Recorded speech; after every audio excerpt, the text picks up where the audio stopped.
Well, I think I've talked about it, about the fuel price.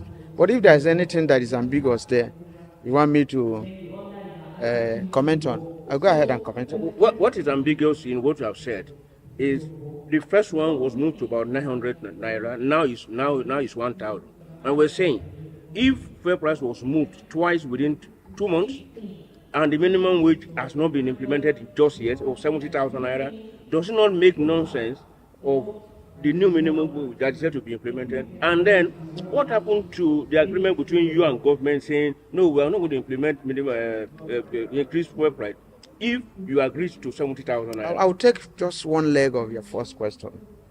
The increase in pump price of petroleum products twice, probably in 2 months, and the implication on the workers. Because when you talk about 70,000 minimum wage, we are talking of the workers. Yeah. And which, if you like, you can give them a percentage of Nigerians.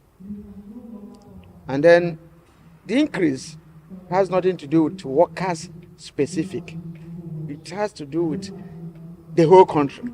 Now, if I respond on what we're going to do now as a labor movement, would that translate to what Nigerians would do to respond to this? Because we are trying to, look at it vis-a-vis 70,000 naira, which was given to workers. And workers to this extent may mean, not close to 20% of the citizens. Now, what is the implication on the other 80% of Nigerians? Because we have to look at it holistically. Now, the response to that will still go back to the labor movement. However, when the labor movement goes, assuming we get 1 naira or 2 naira or no naira, it does not equally translate to 1 naira or 2 naira to other citizens of this country. Now, this is why there should be a collective response to it, not an NLC fight. That the person, the mason, the carpenter that is leaving his house to go and work somewhere, this morning, the price will change. So what happens to him? So I think it's important we understand it. And it's important for those in government to realize that governance is not just about increasing pump price of petroleum products. It appears that every morning people come out and increase. Is that all about governance? We have had agreements on looking at the issue of CNG, the impact on it. Today, it's not there. We have had agreement on the issue of Port Harcourt refinery functioning. It is not functioning today. And like I said earlier, they said if we deregulate so that the private sector will come in and participate, it will involve, competition. And when there is competition, the market forces will determine the prices. Now, where does that economic analysis lead us to now? There is a private person in place now, the Dangote refinery.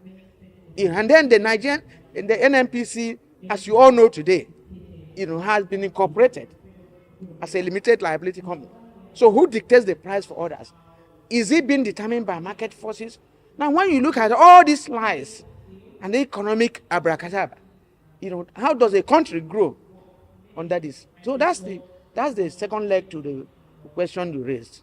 I don't know whether you need further clarification. President, coming to your premises yesterday, I saw that NLC also benefited from the CNG buses. Yes. What are you going to do with those 2 CNG buses? Will you deploy it to Government said they have given us.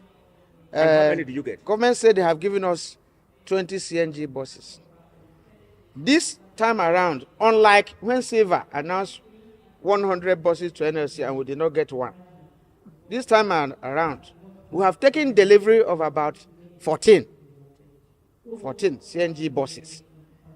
The other 6, maybe they're on their way. Secondly, a CNG bus without a station where you can refill it, it amounts to carton.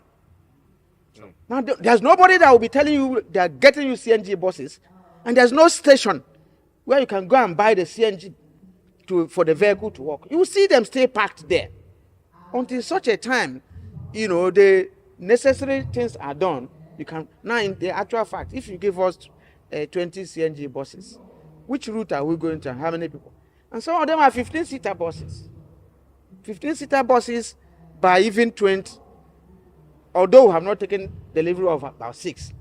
Now, which problem is he going to solve? Are we going to use our private vehicles or for transportation? However, it shouldn't be abortion before pregnancy. All these things should have been ready, before you continue this increase, so that people will have alternative. But we don't have alternative now.